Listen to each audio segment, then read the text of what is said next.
من كتاب علم التحكم النفسي Psycho-Cybernetics لماكسويل مالتز، نقرأ لكم بصوت سعيد ولد محمد. الفصل الأول: الصورة الذاتية. الصورة الذاتية هي تصورك الداخلي لأي شخص تكون، وهي تنبني من معتقداتنا الخاصة بشأن أنفسنا، ولكن معظم هذه الاعتقادات تكونت من غير وعي من خلال تجاربنا السابقة ونجاحاتنا وفشلنا والمواقف التي تعرضنا فيها للإذلال وانتصاراتنا والطريقة التي عاملنا بها الآخرون، خاصة في فترة الطفولة.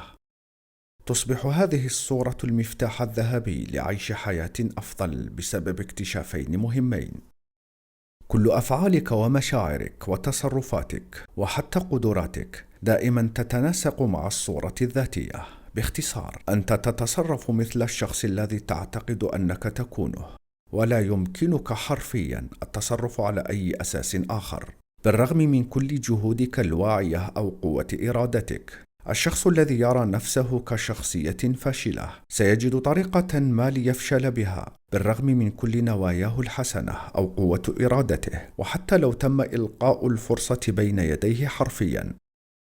ثانيا، لا يوجد شخص أصغر أو أكبر سنا من أن يغير صورته الذاتية، ولا يفوت الوقت أبدا لكي نبدأ حياة جديدة. ما إن يتم تعديل مفهومك عن نفسك تتغير كل الأشياء حسب المفهوم الجديد بكل سهولة وبدون إجهاد. الصورة الذاتية السر الحقيقي للسعادة. لتعيش سعيدا حقا يجب أن تكون مقبولا من نفسك، يجب أن يكون لديك احترام تام لذاتك، يجب أن تكون لديك شخصية لا تخجل أن تكونها ويمكنك التعبير عنها في صورة خلاقة بدلا من تجنبها أو تغطيتها. يجب أن تكون لديك شخصية تتوافق مع الواقع لكي تتمكن من العمل بفاعلية في عالم حقيقي. يجب أن تعرف نفسك بما في ذلك نقاط قوتك وضعفك، وأن تكون صادقا مع نفسك فيما تعلق بكلاهما.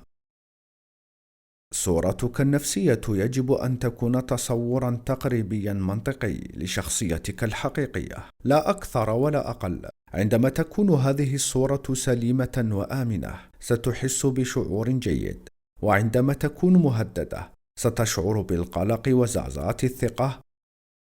عندما تكون صورتك عن نفسك أنك إنسان قادر وذو كفاءة، وتكون صورة يمكن أن تفخر بها بكل جوانبها، ستشعر بالثقة في النفس، وستشعر بالحرية لتتصرف على طبيعتك وتعبر عن نفسك، وستعمل بأقصى قدراتك. عندما تكون خجلا من هذه الصورة ستحاول أن تخبئها بدلا من التعبير عنها، سيتم تحجب التفكير الخلاق وستصبح عدائيا، ومن الصعب التعامل معك. إن كل ما يريده كل منا في أعماقه هو المزيد من الحياة، وتعتبر السعادة والنجاح وراحة البال في أساسها المزيد من الحياة. عندما تختبر مشاعر غامرة من السعادة والثقة في النفس والنجاح ستستمتع أكثر بالحياة. ولكن عندما نكبح قدراتنا ونحبط مواهبنا المهداة من الله سبحانه، ونسمح لأنفسنا بأن نعاني من القلق والخوف وتحقير أنفسنا وكراهيتها، فنحن حرفيا نخنق قوة الحياة المتوفرة لنا، وندير ظهورنا إلى الهبة التي أعطانا إياها الخالق سبحانه، لدرجة أننا ننكر هدية الحياة ونعتنق الموت. بداخل كل منا يوجد غريزة الحياة، وهي دائما ما تعمل في اتجاه الصحة والسعادة، وكل هذا يعطي المزيد من الاستمتاع بالحياة للفرد. تعمل غريزة الحياة لأجلك من خلال ما أسميه جهاز الإبداع الآلي المخلوق بداخل كل إنسان، والذي يعمل إذا استخدم بطريقة صحيحة كجهاز آلي لتحقيق النجاح.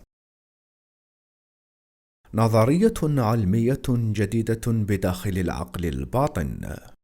قدم لنا علم التحكم الجديد إثباتا مقنعا أن ما يسمى العقل الباطن ليس عقلا على الإطلاق، ولكنه جهاز آلي مساعد، ويتكون من المخ والجهاز العصبي ومهمته أن ينتظر الأمر لتحقيق هدف محدد من العقل الواعي. المفهوم الأحدث هو الإنسان لا يملك عقلين، ولكنه يملك عقلا واعيا يتحكم في آلة أوتوماتيكية وظيفتها إنجاز الأهداف. هذه الآلة تعمل بصورة متشابهة جدا لطريقة عمل أجهزة التحكم الإلكترونية بالنظر إلى المبادئ الأساسية، ولكنها أكثر روعة وتعقيدا من أي عقل إلكتروني أو قذيفة موجهة تصورها الإنسان. آلية الإبداع في داخلك غير شخصية، ستعمل تلقائيا وبدون تدخل منك لتحقيق أهداف النجاح والسعادة، أو حتى التعاسة والفشل، حسب ما تغذيها به من صور ذهنية وأفكار إيجابية أو سلبية. الأهداف التي تسعى آلية الإبداع الخاصة بنا لتحقيقها تتسلمها وتصلها في صورة تخيلات ذهنية أو صور ذهنية، والصورة الأساسية هي الصورة الذاتية. الموضوع ببساطة هو أن توجيه هذه الآلية يكون عن طريق رسم صورة ذهنية واضحة، وأن تمارس في عقلك التجارب التي تريد أن تنفذها على أرض الواقع، وأن تعيش الصورة التي تريدها لمستقبلك عن طريق التصور الذهني والتصرف كما لو كانت الصورة هي واقعا ملموسا.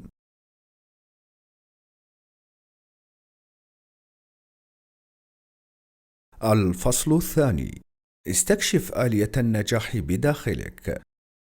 غريزة النجاح.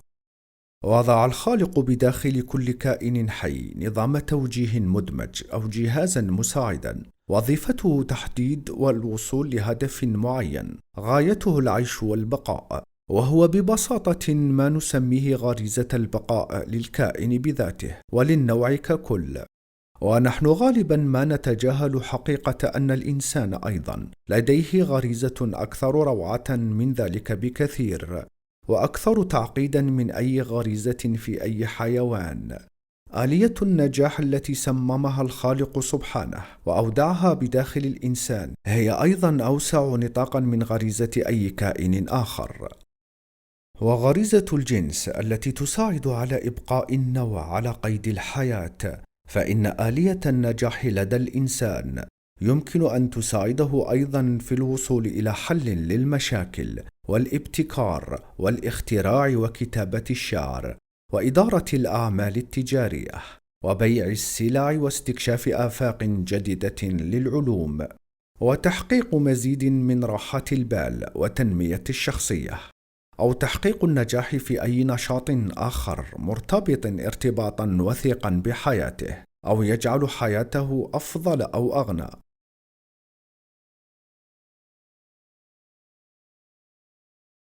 ومن ناحية أخرى، فالإنسان لديه ما لم يملكه الحيوان، ألا وهو الخيال الإبداعي، فعن طريق خياله يمكنه أن يتصور ويرسم مجموعة من الأهداف.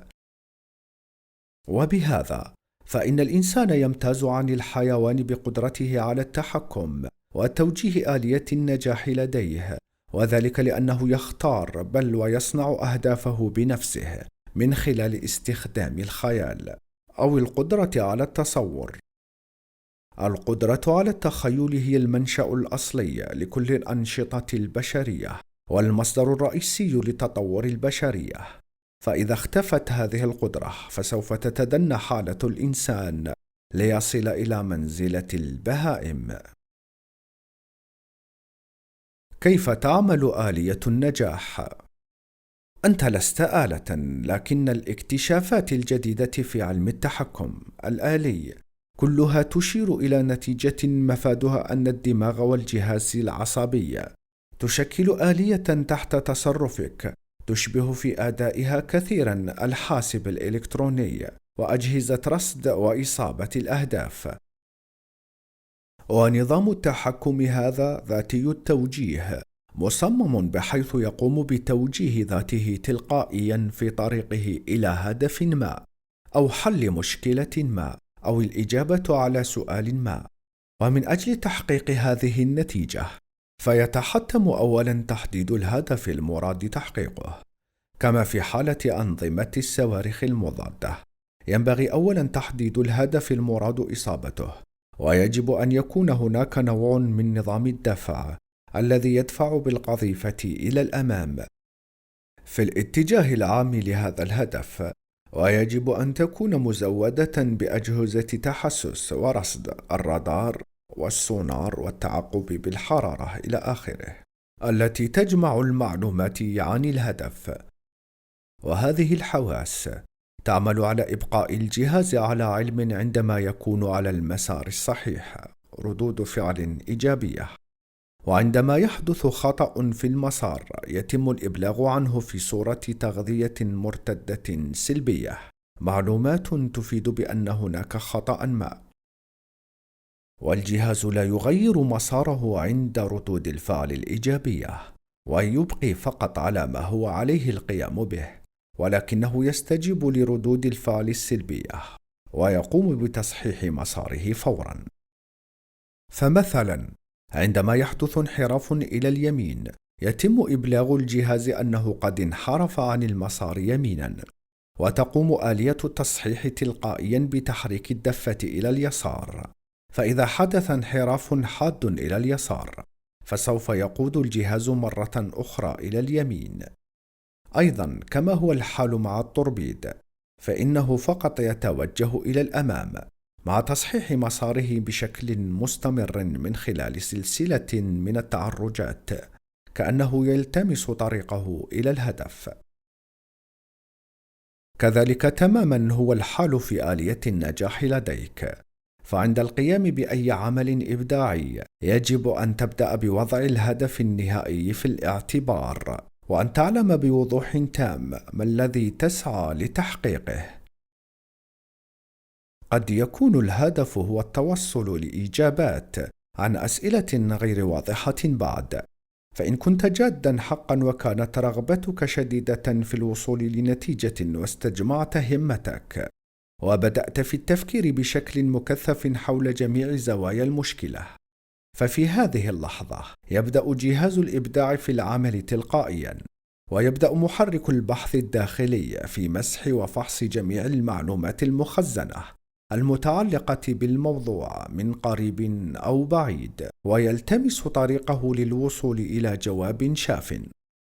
إنه يختار فكرة هنا وحقيقة هناك وسلسلة من التجارب السابقة، ويصل بينهم أو يربط بين بعضهم البعض، ويملأ الفراغات حتى يقوم بتكوين موضوع متكامل شامل، أو استكمال معادلة ما، أو حل مشكلة ما. كل هذا يحدث في عقلك الباطن دون أن تشعر به، ولكنك عندما تتسلم النتيجة تكون في صورة لحظة من الإلهام المفاجئ، عندها تصرخ وتقول وجدتها، أي أنك وجدت الجواب لما كنت تبحث عنه.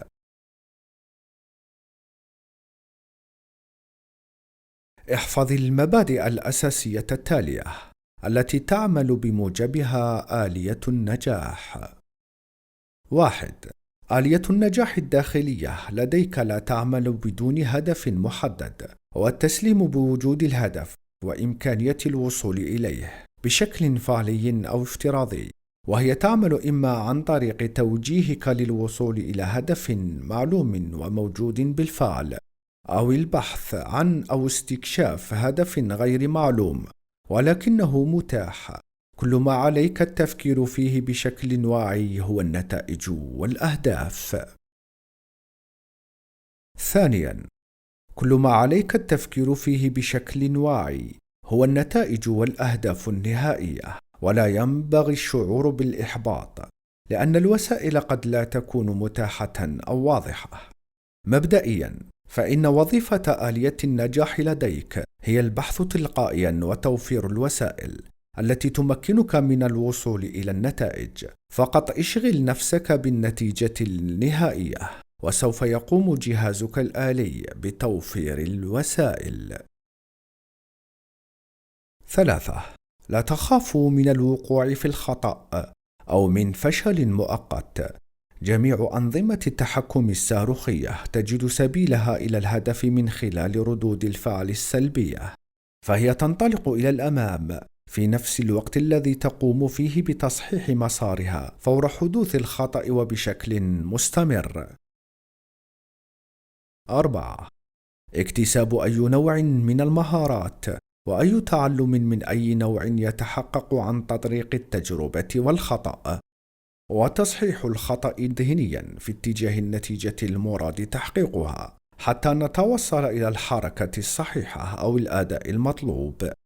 بعد ذلك ضمان استمرار النجاح لا يتم إلا بأن نقوم بنسيان أخطاء الماضي وتذكر الاستجابة الناجحة وتسجيلها في الذاكرة حتى يتم استدعاؤها وتكرارها. 5.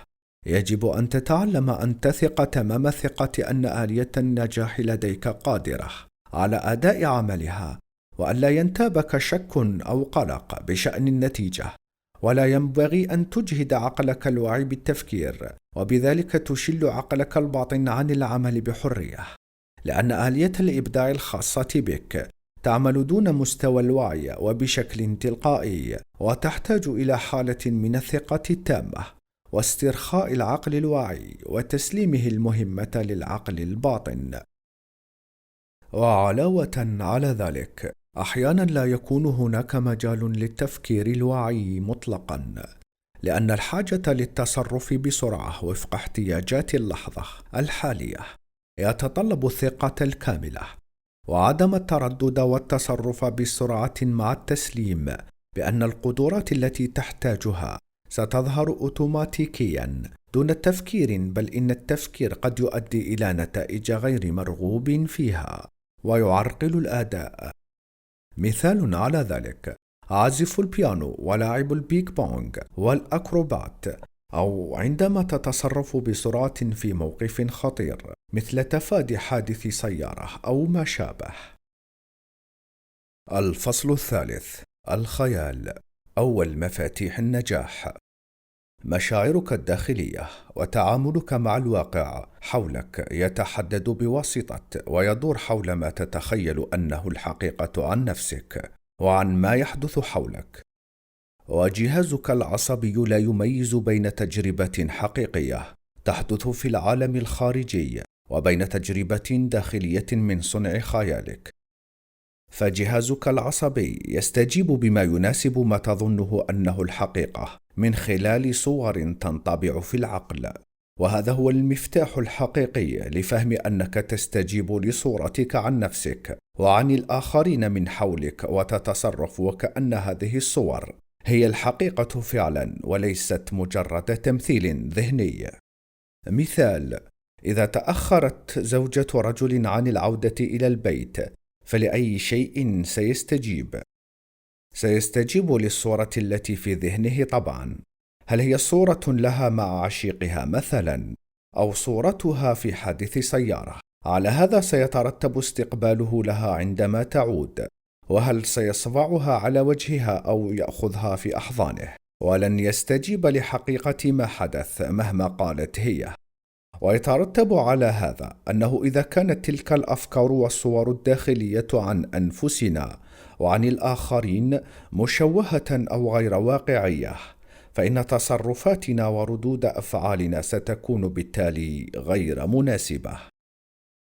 هذا الفهم بأن تصرفاتنا تترتب على تصوراتنا وأفكارنا يعطينا الدفعة التي كان علم النفس يبحث عنها طويلا في مجال تغيير الشخصية.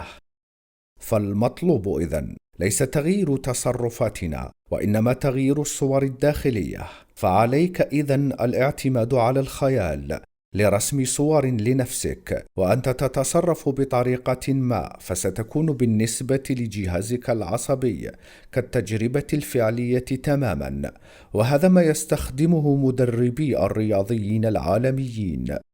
التدريب الذهني من أجل الوصول إلى الإتقان في الأداء وتخيل الأداء المثالي بكل تفاصيله قبل الإقدام على التمرين الفعلي. هذه القدرة الخلاقة الآلية تعمل بطريقة ثابتة، وهي السعي وراء الهدف المقدم لها، فلا يمكن أن تحقق شيئا أنت لا تراه بوضوح، فإن كان واضحا فسوف تنطلق إليه، وتتولى مهمة إنجازه بشكل أفضل، عما لو كنت أرهقت عقلك الواعي وقوة الإرادة لديك لإتمامه. فبدلا من الجهد الزائد والتوتر فقط، اشغل ذهنك بالصورة الإيجابية وبالنتيجة النهائية، وقدرة الإبداع الآلية سوف تتولى زمام الأمور وتجبرك بشكل تلقائي على التفكير الإيجابي والتصرف تلقائيا بشكل إيجابي وبدون جهد تجاه تنفيذ المهمة عمليا. وهي نفس الطريقة المتبعة لتحسين صورتك الذاتية وتطوير شخصيتك. وكل ما عليك هو رسم ملامح صورة الإنسان الذي تود أن تكون أو تتخيل نفسك في هذا الدور الجديد.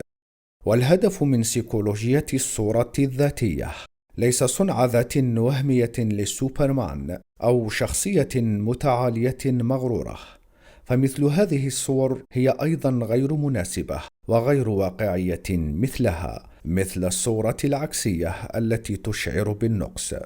بل الهدف هو أن تعرف نفسك على حقيقتها وترسم صورة في ذهنك كأقرب ما يكون لحقيقتها، لأنه من الثابت لدى الأخصائيين النفسيين أن معظمنا يقلل من قدر نفسه ولا يعطي نفسه ما يستحق ويغبن نفسه. الفصل الرابع: كيف تصحو من تأثير التنويم المغناطيسي لمعتقداتك الخاطئة؟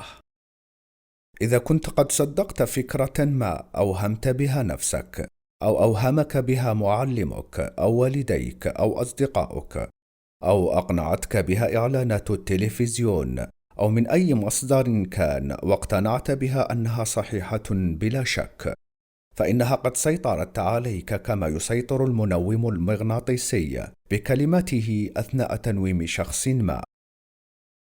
قصة البائع الذي كان يعيش تحت التنويم المغناطيسي. كان هناك أحد مندوبي المبيعات يعمل في أحد الشركات. لفت نظر مدير المبيعات في الشركة أنه دائما كان يحقق نسبة مبيعات سنوية بمبلغ $5,000 بالضبط، وذلك كل عام، وبغض النظر عن المنطقة التي كلفوه بها أو نسبة العمولة التي تعطى له، فإنه دائما ما يبيع بنفس القيمة بالتحديد.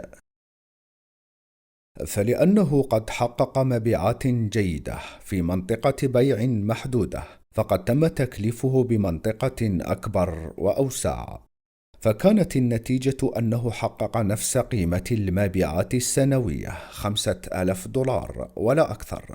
فقامت الشركة بتكليفه بأسوأ المناطق نسبة في المبيعات، فكانت المفاجأة أنه حقق القيمة نفسها، أي $5,000 في السنة. وعندما قام أحد المستشارين النفسيين بمقابلة هذا البائع، فقد اكتشف أن المشكلة ليست في ظروف أو منطقة العمل، وإنما في تقييم البائع نفسه لنفسه.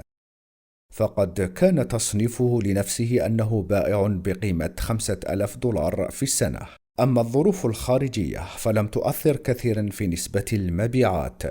فعندما كان يعمل في منطقة فقيرة، كان يجد نفسه مدفوعا ليعمل باجتهاد، حتى إن أصبحت القيمة المطلوبة قاربت على التحقيق كان يمرض ولا يقدر على العمل بدون سبب واضح، ثم يعود سليما معافى مع بداية العام الجديد. هل نحن أيضا منومون مغناطيسيا؟ مهما كنت ومهما كانت درجة الفشل التي تتصور أنك وصلت إليها، فأنت تمتلك بداخلك القوة والقدرة على القيام بأشياء لم تكن لتحلم بأنك تقدر عليها، ويمكنك أن تمسك بزمام هذه القدرة بمجرد أن تتمكن من تغيير أفكارك السلبية هذه عن نفسك. كل ما عليك أن تفعله هو أن تصحو من هذا التنويم المغناطيسي الذي أقنعك لا تستطيع، أو أنت عديم القيمة، أو أنت لا تستحق الخير أو النجاح، أو أي من هذه الأفكار التي تصنع حاجزا اصطناعيا بينك وبين ما أنت مؤهل للقيام به. كيف تعالج نفسك من مركب النقص؟ على الأقل هناك 95% من الناس يعانون من أزمة الشعور بالنقص بدرجة ما، وملايين من الناس تمثل هذه المشاعر إعاقة حقيقية تعوق بينهم وبين النجاح والسعادة. والواقع أن كل إنسان على وجه الأرض هو بالفعل ناقص عن شخص آخر أو عن كثير من الأشخاص في أحد النواحي، ولكن الشعور بالنقص لا ينبع من حقيقة ما أو من تجربة ما، وإنما ينبع من الطريقة التي نفكر بها في الحقيقة ونقيم بها التجربة. والفاصل في هذا هو المقياس الذي نقيس به أنفسنا، فنحن غالبا ما نحكم على أنفسنا ليس بمقياسنا الشخصي، وإنما دائما ما نقارن أنفسنا بالآخرين. وعندما نفعل ذلك فطبعا من المحتم وبدون استثناء أن نحرز المركز الثاني دائما. أن تباري يجب، ولكن لأننا نعتقد ونؤمن ونفترض أننا الشخص الآخر في مجال تفوقه بل ونتفوق عليه، فإننا دائما ما نتعس أنفسنا ونشعر بالإحباط، ونصل إلى نتيجة مفادها أن هناك عيبا ما فينا. والنتيجة الحتمية التالية في هذا السياق المتتالي من التفكير الأعوج الضال هو أن نستنتج أن لا قيمة لنا، أو ربما لا نستحق النجاح والسعادة، ونتواضع عن إظهار مواهبنا وقدراتنا لأننا لا نستحق ويخنقنا الشعور بالذنب. نحن قد جلبنا كل هذا على أنفسنا لأننا سمحنا لأنفسنا أن نستسلم للتنويم المغناطيسي لهذه الفكرة الخاطئة تماما بأننا كان يجب أن نتصرف هكذا أو هكذا، وأننا يجب أن نكون مثل الشخص الفلاني أو العلاني. ثم تكون الطامة الكبرى عندما يقوم الشخص الذي يعاني من مركب النقص بتعقيد المشكلة، عندما يحاول أن يغطي نقصه بالاجتهاد في محاولة التفوق، فلأن الشعور بأنه وضيع يؤرقه، فإنه لا يهدأ باله إلا أن يتصرف بشكل استعلائي حتى يثبت تفوقه على كل الناس، وهو ما يوقعه في أزمة ويتسبب له في الإحباط، وأحيانا ما ينتهي إلى مرض نفسي لم يكن فيه. ويزيد غمه كلما زادت محاولاته إثبات تفوقه. والحقيقة ببساطة أنك لست ناقصا أو أقل من أحد، ولست متفوقا ولا أعلى من أحد. أنت لأنك في الواقع كشخصية متفردة لست في منافسة مع أحد، لأنه ببساطة ليس هناك أحد على وجه الأرض يشبهك أو يندرج معك تحت نفس التصنيف. فأنت في الحقيقة فريد من نوعك، لست مثل أي أحد ولا يمكن أن تكون مثل أي أحد، بل أنك لست من المفترض أن تكون مثل أي أحد، ولا أحد عليه أن يكون مثلك. توقف عن منافسة الآخرين في مجال تفوقهم، ولا تقس نفسك بمقياس الآخرين. وعندما تدرك هذه الحقيقة الواضحة وتعتنقها وتؤمن بها، فستختفي مشاعر النقص لديك في الحال. الثقة الداخلية تتأصل فيك فقط عندما تجد في نفسك جوانب التميز والتفرد، وستشعر بشخصيتك واتصالها وتأثيرها في كل البشر وكل الأشياء بشكل إيجابي. قانون الجهد العكسي. لقد ثبت بما لا يدع مجال للشك أن محاولة تغيير أفكارك ومعتقداتك الخاطئة أو أي عادات سيئة باستخدام قوة الإرادة والجهد الواعي لا تحقق إلا نتائج عكسية. والتغيير الفعال طويل المدى لا يتم إلا بدون جهد. وعندما تتصارع الإرادة مع المخيلة، فالخيال غالبا ما يربح في النهاية. بمعنى إن كنت ترغب في تغيير نفسك أو إحدى عاداتك إلى شكل ما، بينما تسيطر على مخيلتك صور سلبية قديمة، فالأخيرة هي التي تتغلب في النهاية، أو كما يقولون الطبع يغلب التطبع. والطريقة الوحيدة لتجاوز هذا هي أن تبدأ في تكوين صور ذهنية واضحة جلية للهدف النهائي المطلوب، وأن تبدأ في تدريب ذهنك بدون أي جهد على تخيل نفسك، وأنت تتمثل هذه الصورة كما لو كانت واقعا حدث بالفعل. فمثلا إن كانت صورتك عن نفسك أنك خجول، عليك أن تتخيل نفسك وقد أصبحت اجتماعيا محبوبا، تمشي بثقة وسط الناس وتتحدث بطلاقة. لقد توصل أحد العلماء في دراسة أجراها أن الاستمرار في الممارسة القديمة أو التوقف عنها إراديا لا يؤثر كثيرا ما دامت النتيجة النهائية المطلوب الوصول إليها ظلت ماثلة في الذهن. الفصل الخامس: قوة التفكير المنطقي. يصيب العديد من الناس خيبة الأمل عندما أنصحهم باستخدام تفكيرهم المنطقي لتغيير أفكارهم وعاداتهم السلبية، وبعضهم يعتقد أن هذه نصيحة ساذجة وغير علمية، ولكن هذه الطريقة لها ميزة واحدة وهي أنها تنجح. لقد تعودنا على تقبل الفكرة الخاطئة التي تقول بأنه لا يمكن للتفكير الواعي المنطقي السيطرة على العقل الباطن وما يجري فيه، وأنه لكي نقوم بتغيير معتقداتنا ومشاعرنا وأنماط سلوكنا فمن الضروري أن نقوم بالتنقيب والبحث عميقا داخل العقل الباطن، وهو ما يتبعه أنصار مدرسة التحليل النفسي. والحقيقة أن العقل الباطن ليس هو الذي يتحكم فينا، وهو يعمل كآلة وليس له إرادة في حد ذاته تماما كالكمبيوتر، وهو يستجيب فقط بما يواكب ما تعتقد فيه من أفكار وآراء وما تمده به من تفسيرات لما يحدث حولك. الآن للوصول إلى الهدف الماثل في عقلك الواعي الذي حددته أنت. فالعقل الواعي إذن هو مقبض التحكم لهذه الآلة وليس العكس.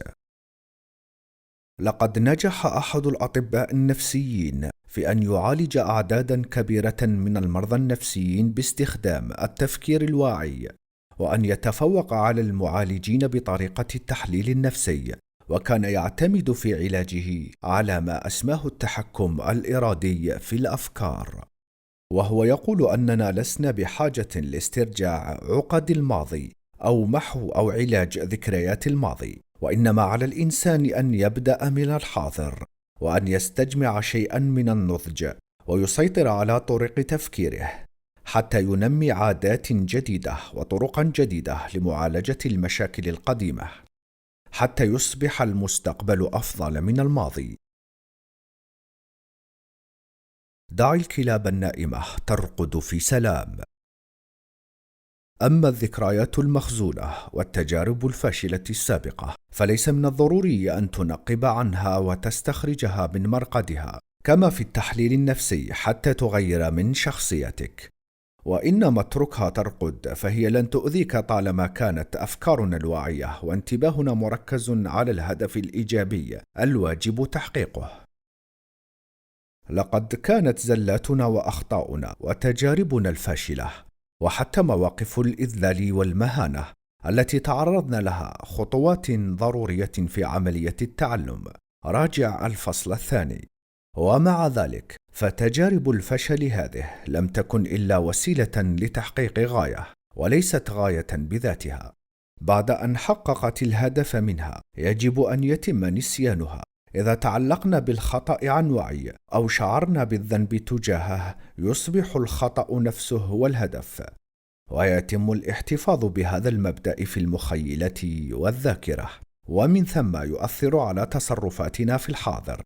وأنت بهذا كأنك أقنعت نفسك أنك طالما أخطأت في الماضي فإن الحاضر سيكون امتدادا للماضي، وهو اعتقاد في منتهى السذاجة. انسى الماضي وانطلق. عندما تستيقظ كل صباح طهر ذهنك مما حدث بالأمس، ولا تفكر إلا في فكرة واحدة أنك إنسان جديد وأن هذا اليوم لا علاقة له بالماضي. وبتجاهلك لأخطاء الماضي يصبح من السهل أن تقنع نفسك اليوم لا يشبه الأمس، والمستقبل لا يشبه الماضي، إنك لن تفشل اليوم. ردد دائما هذه العبارة. يمكن تغيير الأفكار ليس عن طريق الإرادة، ولكن عن طريق أفكار أخرى. جاءني أحد المرضى وكان يشكو من الخوف والتوتر الشديد عند مقابلة رئيسه في العمل، ولقد عالجته في جلسة واحدة.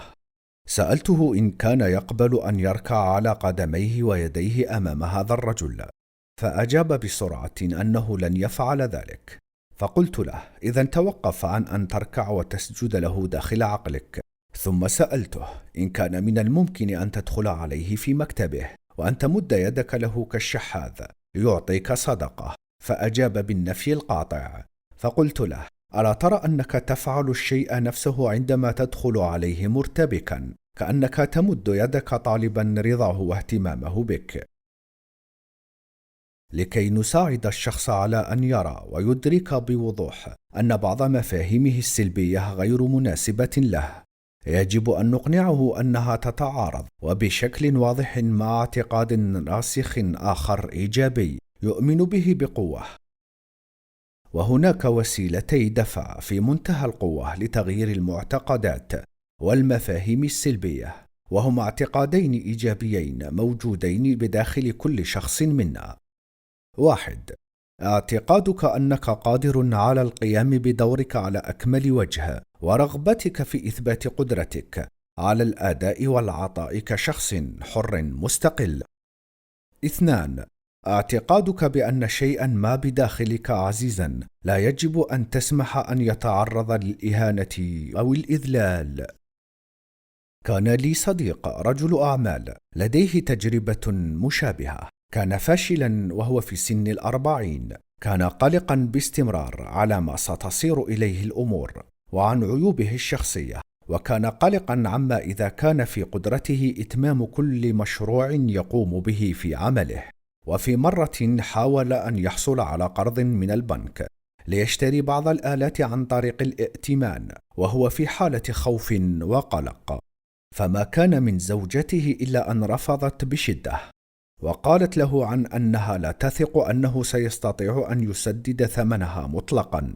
في البداية تحطمت آماله، كيف وصل به الحال ساخطا لكرامته، ولكنه سرعان ما سأل نفسه كيف وصل إلى هذه الدرجة حتى يركله الناس هكذا، وكيف يرضى لنفسه أن يهرب من العالم دائما في حالة خوف من الفشل.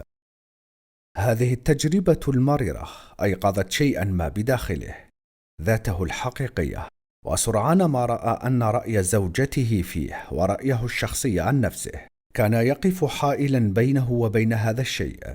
لم يكن لديه مال ولا رصيد ائتماني ولا شيء ولا طريقة لتحقيق ما أراده، ولكنه وجد طريقة، وفي خلال 3 سنوات أصبح ناجحا بما يتعدى كل تخيلاته، وليس في مشروع واحد فقط، ولكن في 3 مشاريع مختلفة. ابحث ودقق في سلوكك السلبي، وحاول أن تكتشف ما وراءه من أفكار سلبية عن نفسك أو العالم أو عن الآخرين. هل يحدث شيء ما دائما يتسبب في أن يفلت النجاح عندما يكون قريبا من قبضتك؟ ربما تعتقد سرا بأنك لا تستحق النجاح. هل تشعر بالضيق من المواقف الاجتماعية؟ ربما تشعر بأنك أقل منهم أو أن الناس عدائيين بشكل عام.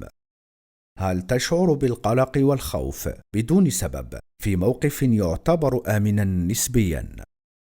ربما تؤمن أن العالم الذي تعيش فيه عدواني أو خطر، أو تعتقد أنك تستحق العقاب. هل هناك ما تريد فعله أو طريقة تريد بها التعبير عن نفسك ولكنك تتراجع شاعرا بأنك لا تستطيع؟ اسأل نفسك لماذا؟ لاقتلاع الفكرة السلبية المسؤولة عن مشاعرك وتصرفاتك، ابدأ في التشكيك فيها. اسأل نفسك لماذا أؤمن بأني لا أستطيع؟ ثم اسأل نفسك هل هذا الاعتقاد مبني على حقيقة واقعة أم على افتراض أو على استنتاج خاطئ؟ ثم اسأل نفسك هذه الأسئلة: هل هناك أي سبب منطقي لمثل هذا الاعتقاد؟ هل يمكن أن أكون مخطئا في هذا الاعتقاد؟ هل من الممكن أن أقوم بنفس الاستنتاج عن شخص آخر في موقف مشابه؟ لماذا أستمر في أن أتصرف وأشعر كما لو كان هذا الاعتقاد حقيقي إذا لم يكن هناك سبب جيد لتصديقه؟ هل ترى بأنك قد غششت نفسك وقللت من شأنها فقط بسبب اعتقاد سخيف؟ إذا رأيت ذلك، حاول بأن تشعر ببعض السخط لكرامتك أو الغضب حتى، وهو ما سيحررك من الأفكار الخاطئة. لن تعرف حدود قدراتك حتى تجربها. يتعرض معظمنا للإيحاءات السلبية والمحبطات ممن حولنا وحتى من الأصدقاء كل يوم، فإذا كان عقلنا الواعي يعمل ويشغل وظيفته كما يجب فلن يقبل تلك الإحباطات بشكل أعمى. وإذا تلقيت إيحاء سلبيا من أحدهم فالرد الأمثل في مثل هذه الحالات هو ما تقوله ليس بالضرورة صحيحا. إن فكرة لقد فشلت مرة في الماضي فعلى الأرجح سوف أفشل في المستقبل هي فكرة غير منطقية ولا عقلانية، وأن تستنتج مقدما أنا لا أستطيع حتى قبل المحاولة وفي غياب أي دليل على العكس هو تفكير غير عقلاني. سئل مرة أحد الأشخاص إن كان يعرف كيف يعزف البيانو فأجاب لست متأكدا فأنا لم أجرب من قبل. إنها وظيفة عقلك الواعي أن ينتبه انتباها شديدا للمهمة الحالية وهو ما يدور حولك حتى يتم جمع المعلومات الواردة عن طريق الحواس وتغذية العقل الباطن وآلية النجاح التلقائية أولا بأول للسماح لها بالتعامل مع البيئة بصورة تلقائية.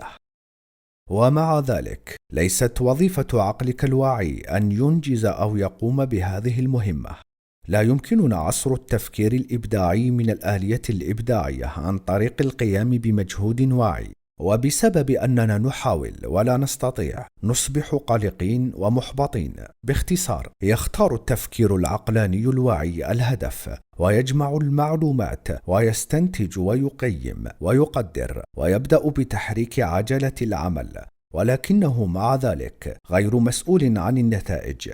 يجب أن نتعلم أن نقوم بعملنا ونتصرف على أساس أفضل الافتراضات الممكنة، وأن نترك النتائج لتعتني بنفسها. وفقط عندما نتحلى بالثقة ونتحرك فورا نحصل على المعجزات والعجائب. الفصل السادس: حقيقة أم رأي؟ في الكثير من الأحيان نتسبب في الارتباك عندما نضيف رأينا الخاص إلى الحقائق ونخرج باستنتاجات خاطئة، وكثيرا ما نلون المعلومات التي نحصل عليها بمخاوفنا أو بالقلق أو الرغبات الداخلية. لكن لكي يتحقق لك التعامل الناجح مع من حولك عليك أن تكون مستعدا لأن تعترف بحقيقة نفسك وحقيقة مشاكلك والآخرين أو حقيقة الموقف، سواء كانت أخبارا جيدة أو سيئة. تبنى الشعار لا يهم من الشخص الذي على حق وإنما يهمه هو الحق نفسه. يصحح نظام التحكم الأوتوماتيكي مساره من خلال البيانات السلبية الراجعة، فهو يعترف بالأخطاء لكي يصححها ويبقى على المسار. كذلك يجب عليك فعل الشيء نفسه، أن تعترف بأخطائك وزلاتك بدون أن تبكي عليها، صححها وامضي قدما. وعندما تتعامل مع الآخرين حاول أن ترى الموقف من وجهة نظرهم بالإضافة إلى وجهة نظرك. الشجاعة، القوة الشخصية. فقط عن طريق الأفعال يمكن تحويل الأهداف والرغبات والمعتقدات إلى واقع. الهجوم خير وسيلة للدفاع، هو مبدأ عسكري لكن تطبيقاته أكبر من الحرب. كل المشاكل شخصية كانت أو قومية أو في المعارك تصبح أصغر لا بتجنبها وإنما بمواجهتها. حس الاتجاه.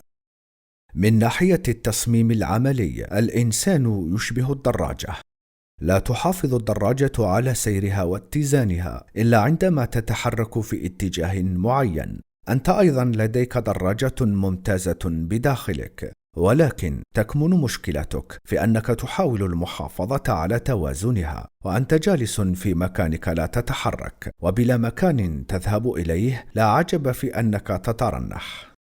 عندما نفتقد إلى هدف شخصي نكون مهتمين به ويعني شيئا لنا، نكون عرضة لأن ندور في دوائر وأن نشعر بالضياع وأن نجد الحياة في حد ذاتها لا هدف منها ولا غرض. من يقول أن الحياة لا معنى لها ولا تستحق فهو في الحقيقة يقول أنه ليس لديه أهداف شخصية لها معنى أو تستحق التفهم.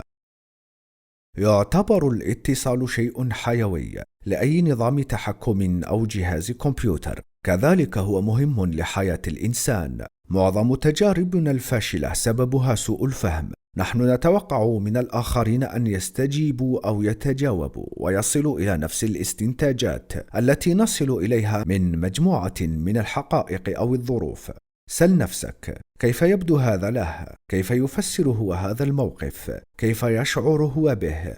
حاول أن تفهم لماذا قد يتصرف بهذه الطريقة. لماذا لا تراهن على نفسك؟ لا يوجد شيء في هذا العالم مؤكد أو مضمون تماما. غالبا لا يكون الفرق بين رجل ناجح ورجل فاشل أن الأول لديه قدرات وأفكار أفضل، ولكن أن الأول لديه الشجاعة ليراهن على أفكاره ويقوم بمخاطرة محسوبة ويتحرك. ادرس الموقف بدقة. تخيل كل المسارات الممكنة لك والعواقب التي قد تنتج عن كل مسار. اختر أكثر مسار يبدو واعدا وامضي فيه.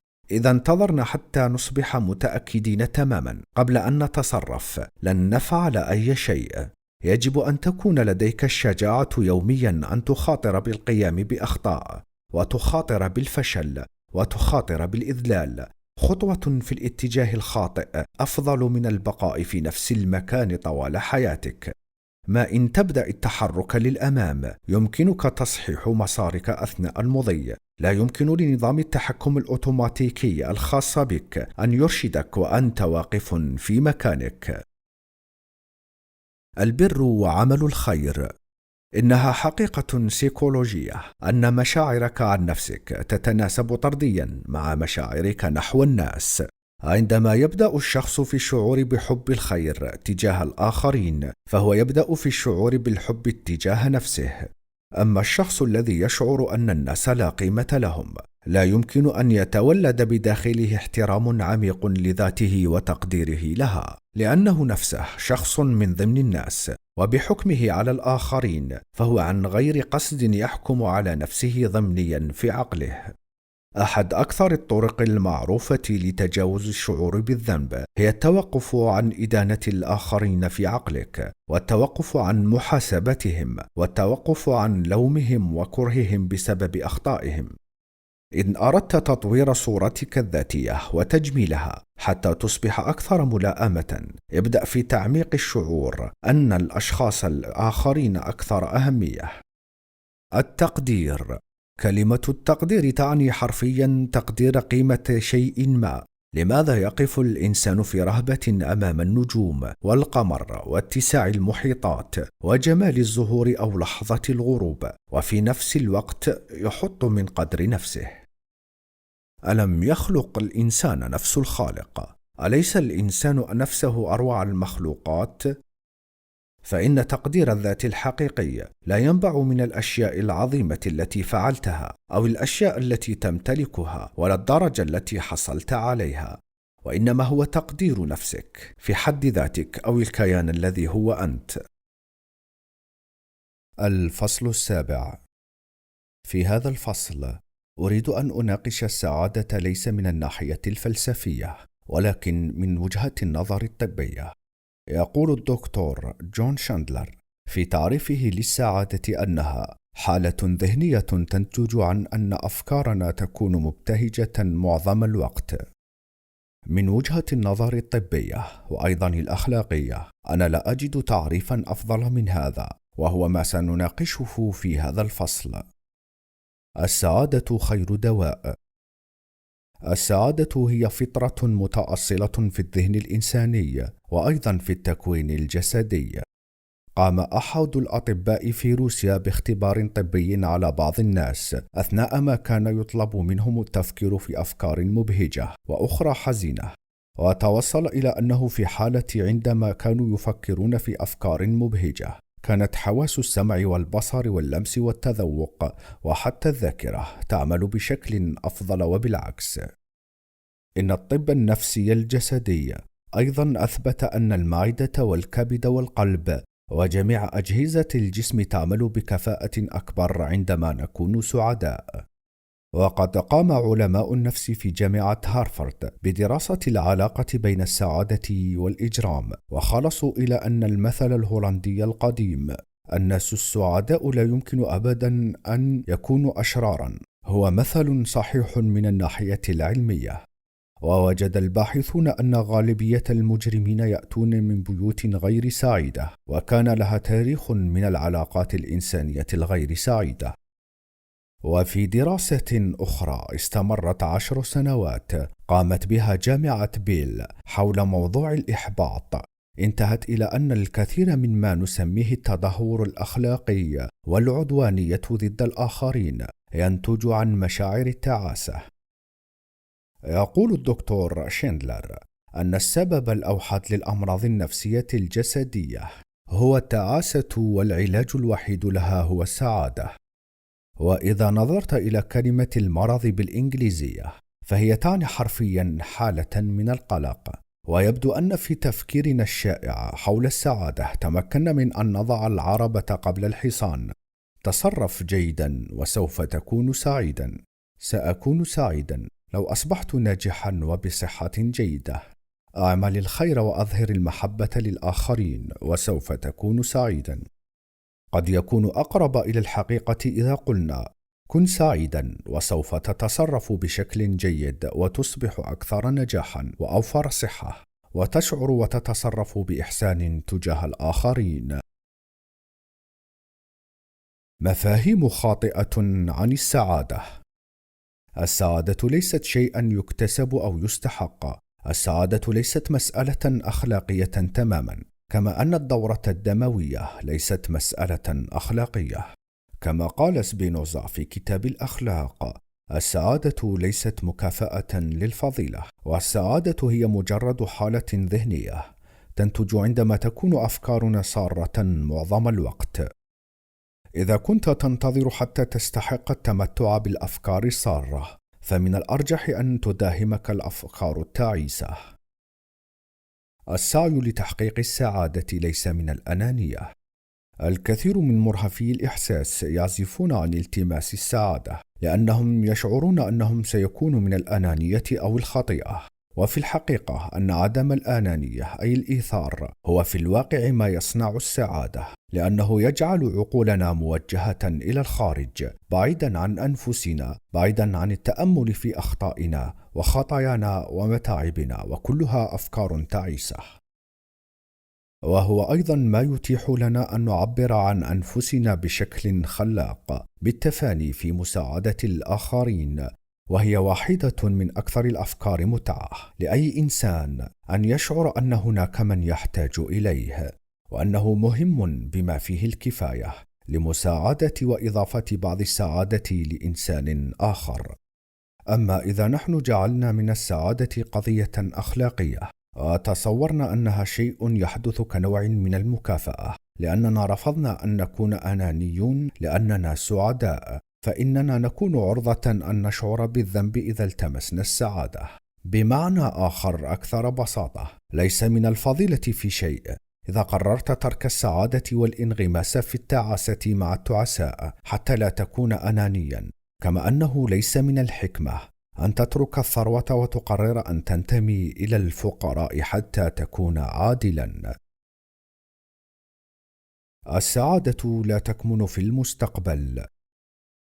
يقول باسكال: إننا لا نعيش الحياة، وإنما نحن فقط في حالة تطلع دائم لأن نحيا، ونتطلع دائما إلى السعادة، وبهذا فلا مفر من أننا لا ندركها أبدا.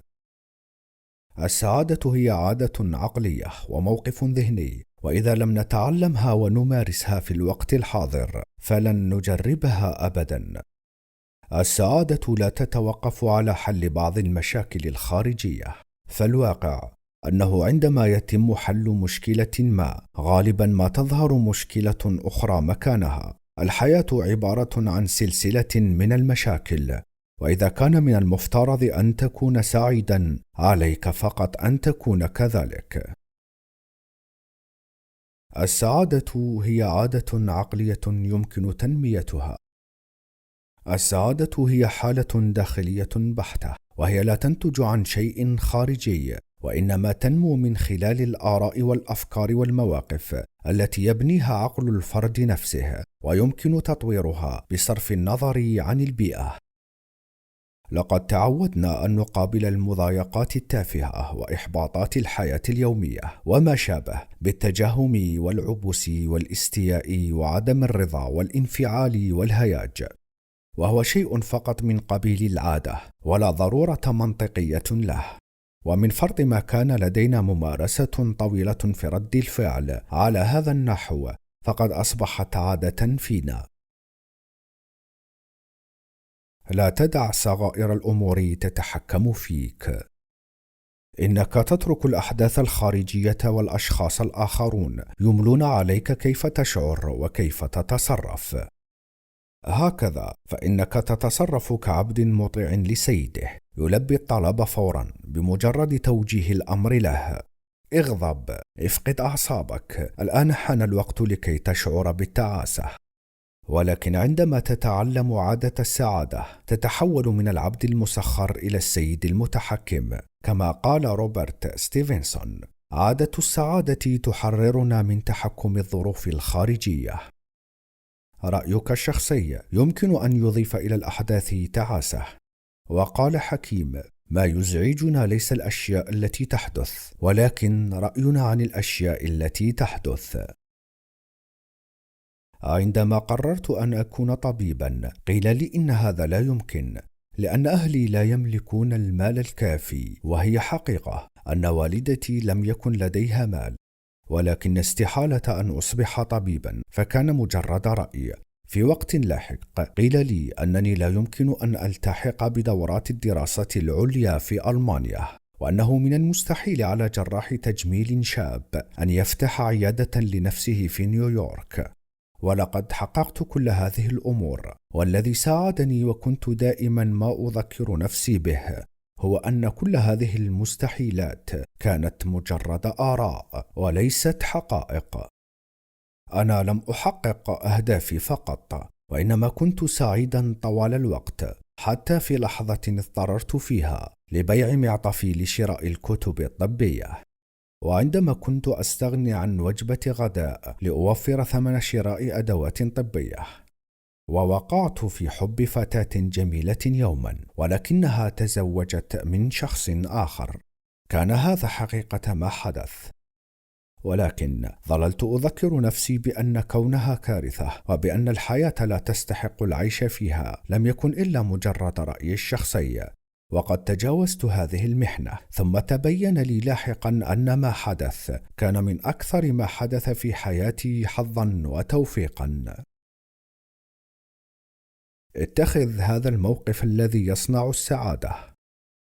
قال عالم النفس هولينغورث: السعادة تتطلب المشاكل، بالإضافة إلى موقف عقلي مهيأ ليستجيب للأزمات، بالعمل نحو التوصل إلى حلول لها. وقال ويليام جيمس: الكثير مما نسميه شرا وبلاء يرجع كليا إلى الطريقة التي استقبلت بها ما حدث. تدريب عملي: عود نفسك على التصرف بفاعلية وبشكل إيجابي تجاه التهديدات والمشاكل. تعود على أن تبقي عينيك على أهدافك طوال الوقت بغض النظر عما يحدث. عليك القيام بذلك في مواقف الحياة اليومية الفعلية التي تحدث، وكذلك في خيالك. مارس عادة تنقية أفكارك طوال الوقت. قال الفيلسوف رالف والدو إيميرسون: معيار الصحة النفسية هو الميل إلى تحري الخير في كل مكان. قال المخترع إلمر جيتس: إن أراد إنسان أن يسمو بنفسه عليه أن يستحضر رقيق المشاعر من الإحسان والعطاء والخير التي نادرا ما يستدعيها، وليجعل منها تدريبا نفسيا منتظما يمارسه يوميا كرفع الأثقال، وبعد مرور شهر واحد سوف يندهش من النتائج التي ستظهر في تصرفاته وطريقة تفكيره. تعلم عادة السعادة. تذكر دائما أن هناك علاقة توازي بين صورتك الذاتية وعاداتك اليومية، وهما يسيران جنبا إلى جنب، فإذا نجحت في تغيير واحدة فسوف تتغير الأخرى تلقائيا. ومن ناحية أخرى فإن العادات ليست سوى ردود فعل واستجابات تعلمنا تنفيذها تلقائيا بدون الحاجة إلى تفكير أو قرار، ويقوم بتنفيذها عقلك الباطن. وما نحتاج إلى فهمه هو أن هذه العادات على عكس الإدمان يمكن تعديلها أو تغييرها أو عكسها بمجرد أن تقرر بشكل واعي ثم تدرب نفسك على ممارسة الاستجابة الجديدة أو السلوك الجديد، فهو يتطلب يقظة مستمرة وتمرينا حتى تصل إلى إتقان الاستجابة بشكل جديد.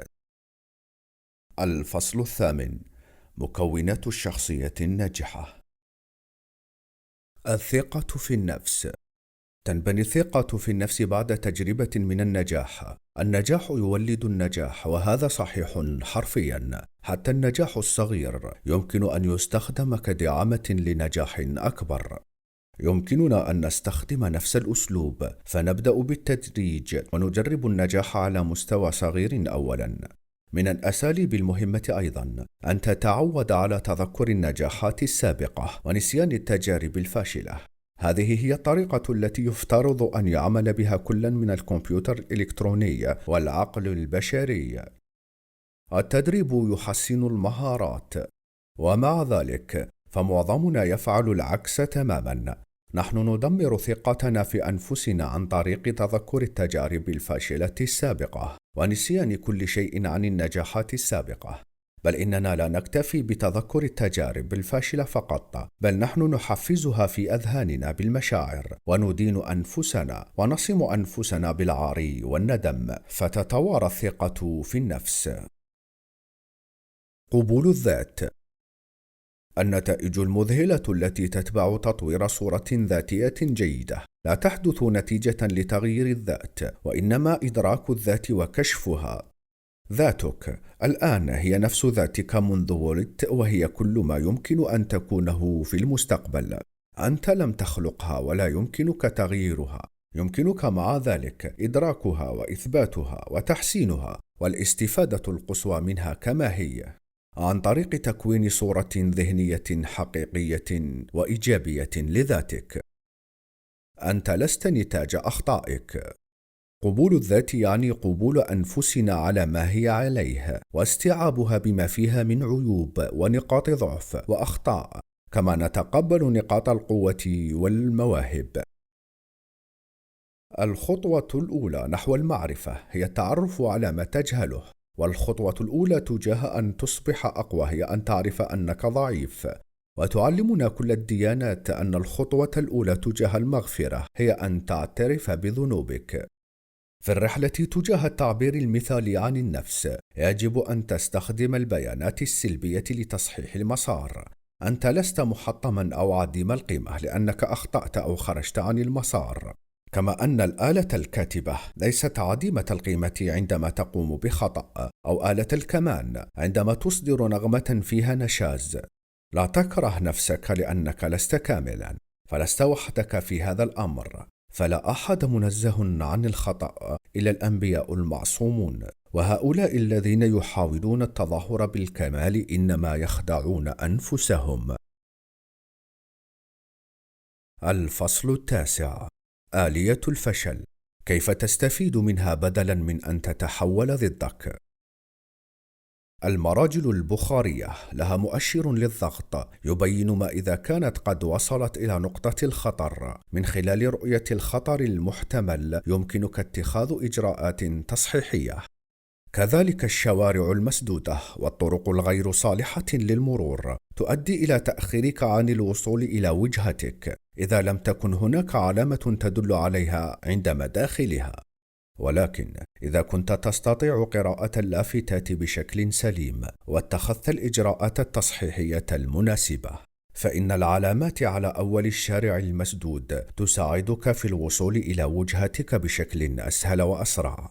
الجسم البشري أيضا لديه مؤشرات خطر يتعرف عليها الأطباء ويسمونها أعراض الأمراض مثل الحمى والألم، وهذه الإشارات قد تبدو سلبية ولكنها تعمل في خدمة المريض ولمصلحته، فهي تعمل عمل مقاييس الضغط والأضواء الحمراء التي تساعد على الحفاظ على صحة الجسم.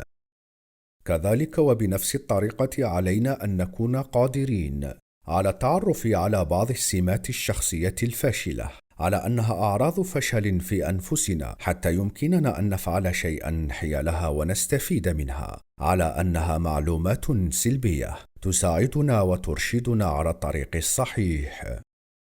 علينا أن نعترف بأنها غير مرغوب فيها ولا نريدها فينا، والأهم من ذلك كله إقناع أنفسنا بعمق وصدق أن هذه الأمور تقف عائقا أمام السعادة، ولا أحد عنده مناعة من هذه المشاعر والمواقف السلبية. حتى الشخصيات الأكثر نجاحا يمرون بها ويتعرضون لها في بعض الأحيان.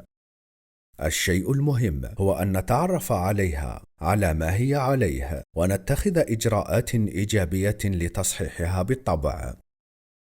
لقد وجدت أن الناس تتذكر مكونات الشخصية الفاشلة أو ما أسميه آلية الفشل عندما يتذكرون الحروف التي تتألف منها كلمة فشل. الغضب والعدوانية هي مرحلة تالية تتبع الإحباط كما يتبع الليل النهار. غريزة العدوان والفورة الانفعالية هي أشياء ضرورية للغاية في الوصول إلى الأهداف، فهي بمثابة بخار يدفعنا للوصول إلى ما نريده، ولكن ينبغي أن يتم هذا في شكل دفع وتحرك إيجابي نحو الهدف، وليس في شكل قتالي أو عشوائي أهوج. فنحن علينا التعامل مع المشاكل بقوة وروح قتالية مدفوعة بمشاعر قوية، ومجرد وجود هدف مهم هو ما يكفي لخلق البخار في المرجل العاطفي لدينا. تلعب النزاعات العدوانية دورا هاما، ولكن تبدأ المتاعب في الظهور عندما يحدث إحباط أو عرقلة لوصولنا للأهداف المطلوبة، فيبدأ البخار العاطفي بداخلنا في التراكم باحثا عن منفذ، وعندما لا يتم استغلاله أو توجيهه يصبح قوة مدمرة وينقلب ضد الآخرين في شكل العصبية والوقاحة والغيبة والنميمة وتصيد الأخطاء الآخرين، ثم أخيرا يؤدي إلى الغضب والعنف. فمثلا الموظف الذي يود لو أن يلكم رئيسه لكمة في وجهه ولكنه لا يجرؤ على ذلك، تراه يعود إلى منزله وينفجر في زوجته وأطفاله، أو يركل القطة، أو يخرج عدوانيته على نفسه في قنوات مؤذية مثل القلق والإفراط في التدخين أو الشرب أو أي نشاط قهري، ويجلب على نفسه تقرحات المعدة وارتفاع ضغط الدم أو السكر وخلافه. لا تترك أبخرتك تنفجر على نحو أهوج، ولكن استخدم وقودك بحكمة. الشخص الفاشل لا يستغل وقوده الانفعالي وعدوانيته تجاه تحقيق الهدف يكون جديرا بالاهتمام، وإنما في القنوات المدمرة. حل مشكلة العدوان ليس القضاء عليه، فهو نزعة داخلية مخلوقة فينا لحكمة، ولكن فهمه وتوفير القنوات المناسبة والملائمة لتنفيسه واستغلاله يكون هو الحل. وقد أثبتت دراسة سلوك الحيوانات لسنوات عديدة أن السلوك العدواني هو شيء أساسي وجوهري، وأن الحيوان لا يمكن أن تتحرك فيه دوافع الحب والعاطفة حتى ينتهي من التنفيس عن غريزته العدوانية. وهذا يدل على أن توفير منفذ مناسب للعدوان لا يقل بل ويزيد أهمية عن توفير الحب والحنان. المعرفة تمنحك القوة. مجرد فهم هذه الآلية الانفعالية يساعد الشخص في التعامل مع دورة الإحباط والعدوانية. العدوان العشوائي هو قذيفة فقدت طريقها الأصلي لإصابة هدف ما، فتضرب بشكل عشوائي على أي هدف في طريقها، وهي طريقة فاشلة تدل على الفشل، فلا يمكن حل مشكلة ما بخلق مشكلة أخرى. إذا انتابك رغبة في الانفعال على شخص ما، توقف واسأل نفسك: هل هذا مجرد تعبير عن مشكلة إحباط خاصة بي وأنا لا علاقة له هو بها؟ إن استطعت أن تفعل ذلك فسوف تكتشف أشياء جديدة، وتأتيك إجابات وردود فعل مغايرة لما تعودت عليه، وتتعامل مع الموقف بشكل أحسن، وتقطع شوطا طويلا نحو السيطرة والتحكم في انفعالاتك. وفي المقابل فسوف تكون صدورنا أرحب. عندما ينفعل شخص عليك أنت، ساعتها سوف تدرك أنه ربما لم يتعمد إهانتك، ولكنها آلية انفعالية تلقائية. إنه فقط ينفس عن بعض البخار الذي امتلأ به صدره من المشاكل اليومية والإحباط في الوصول إلى أشياء معينة. قل لنفسك: إن زميلي المسكين ليس لديه أي شيء ضدي شخصيا، ولكن ربما لم تحضر له زوجته الإفطار هذا الصباح، أو لم يدفع الإيجار، أو رئيسه في العمل قام بتوبيخه أو ما شابه. صمامات الأمان للبخار الانفعالي. عندما يتم منعك من تحقيق بعض الأهداف الهامة، تكون أشبه بقاطرة بخارية مكبوتة بالبخار بدون سكة حديدية تسير عليها أو مكان محدد تتوجه إليه. أنت إذن في حاجة إلى صمام أمان لتسريب الفائض من البخار الانفعالي. ممارسة جميع أنواع الرياضة البدنية ممتازة للتنفيس عن فائض العدوانية. المشي لمسافات طويلة، تمارين الضغط أيضا مفيدة. أما الرياضات المثلى لهذا الغرض فهي تلك الألعاب التي تمكنك من ضرب أو خبط شيء ما، كالجولف أو التنس أو البولينج، وركل كيس الملاكمة.